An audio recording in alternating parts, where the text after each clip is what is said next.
Hello everyone, मेरा नाम है डॉक्टर मोहम्मद काशिफ और आज की इस वीडियो के ज़रिए हम उस सवाल का जवाब देने की कोशिश करेंगे कि जो अक्सर हमारे पेशेंट या उनकी फैमिलीज़ पूछती हैं कि क्या सर स्ट्रोक जो है वो जेनेटिकल भी हो सकता है, वो आनुवांशिक भी हो सकता है। देखिए, वैसे तो अपने आप में इस सवाल का जवाब देना बहुत ऐसे कॉम्प्लिकेटेड है, बहुत ऐसे क्लियर नहीं है, लेकिन मैं कोशिश करूँगा कि आपको थोड़ा बहुत अच्छे तरीके से आपको अच्छे से समझा पाऊँ। देखिए, सबसे पहली बात समझिए कि स्ट्रोक के जो रिस्क हैं, जो रीज़न है वो क्या है? आप जानते हैं कि स्ट्रोक का सबसे बड़ा जो रीज़न है, वो है बीपी यानी हाइपरटेंशन कि बहुत ज़्यादा ब्लड प्रेशर ऐसे रहना, ठीक है? दूसरा जो ऐसे रीज़न होता है, वो है आपकी डायबिटीज़ यानी आपको शुगर रहना।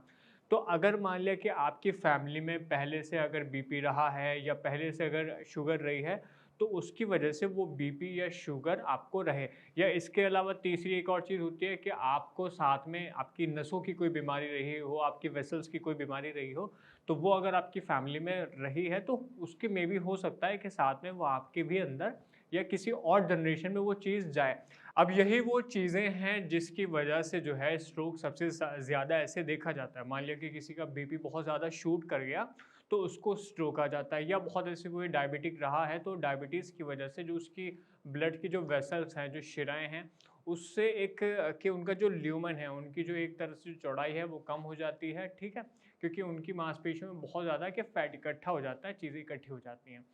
उसके साथ में अभी हाल-फिलहाल की जो रिसर्च हैं, वो कुछ इस बारे में एविडेंस देती हैं कि कुछ जीन ऐसे हैं कि जिनकी वजह से स्ट्रोक हो सकता है और वो अपने आप में आनुवंशिक हैं।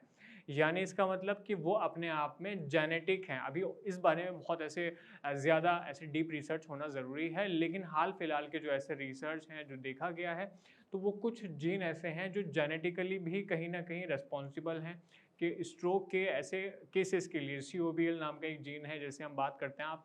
रिसर्च में भी पढ़ सकते हैं, तो उसमें कहीं न कहीं वो एक एक ज़िम्मेदार हो सकता है आपके स्ट्रोक के लिए। लेकिन उससे भी सबसे ज़्यादा जो चीज़ें हैं, वो मैंने आपको बताया कि आपका मान लिया कि आपकी जनरेशन में बीपी की ऐसे प्रॉब्लम पहले से रही है, आपकी जनरेशन में पहले से ऐसे डायबिटीज़ की प्रॉब्लम रही है, तो ये दोनों प्रॉब्लम या आपकी जो नसें हैं, उनकी जो प्रॉब्लम है, वो कहीं न कहीं आपको लीड कर सकती है स्ट्रोक की तरफ। तो जितने ऐसे पेशेंट होते हैं जिनकी ऐसे हिस्ट्री में रहा है, तो एक रूटीन में वो अपना चेकअप करवाते रहें, अपनी डायबिटीज़ का ऐसे चेकअप करवाते रहें, अपने बीपी का ऐसे चेकअप करवाते रहें, तो आपको एक तरह से पता रहेगा। आपको जब लगता है कि आपके डॉक्टर्स को ऐसे लगता है कि अब हाँ, इस स्टेज में हैं कि आपको मान लिया कि डायबिटीज़ की दवाइयाँ खाना ज़रूरी है या आपको बीपी की दवाइयाँ खाना ज़रूरी है, तो आप वो दवाइयाँ लेना शुरू कर दीजिएगा, आप वो दवाइयाँ लेना शुरू कर दें।